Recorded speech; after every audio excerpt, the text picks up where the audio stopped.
மிதுன ராசிக்காரங்களுக்கு எது பிளஸ்ன்னா ஹார்ட் ஒர்க் பிளஸ்ஸா ஸ்மார்ட் ஒர்க் பிளஸ்ஸா அப்படின்னு கேட்டீங்கன்னா எப்பவுமே மிதுன ராசிக்காரங்களுக்கு ஸ்மார்ட் ஒர்க் தான் பிளஸ்.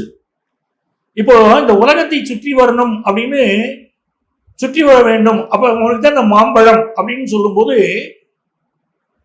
முருகப்பெருமான் என்ன பண்றாரு, மயில் மீது ஏறி உலகை சுற்றி வருகிறார், மாம்பழத்துக்காக வருகிறார். அதற்குள் விநாயக பெருமான் அப்பா அம்மா தானே உலகம் அப்படின்னு கேட்டு தாய் தந்தையை சுற்றி வந்து இந்த மாம்பழத்தை வாங்கிக்கிறார். அது மாதிரி ஸ்மார்ட் ஒர்க் என்னைக்குமே இந்த மிதுன ராசிக்கு மிக அதிகம். அதனாலதான் இவங்க ஜெயிக்க முடியும். இந்த காலகட்டத்தில் என்ன ஒண்ணு கேட்டீங்கன்னா, இந்த புதன் சூரியன் சேர்ந்து இருக்கக்கூடிய அமைப்பு செகண்ட் ஹாஃப்ல வருது பாருங்களேன், ஸ்கின் ப்ராப்ளம் கொஞ்சம் கொடுக்கும். நிறைய ஸ்கின் ப்ராப்ளம் இருக்குங்க அப்படின்னு சொல்ல ஆரம்பிப்பாங்க. பிசினஸ் கம்யூனிகேஷன்ஸ் பெரிய வெற்றியை பெறும் மிதுன ராசி. ரொம்ப சூப்பரா நீங்க செயல்படுவீங்க பிசினஸ்ல. புதிய பிசினஸ் ஆரம்பிக்கிற யோகம், ஸ்டார்ட் அப் பிசினஸ்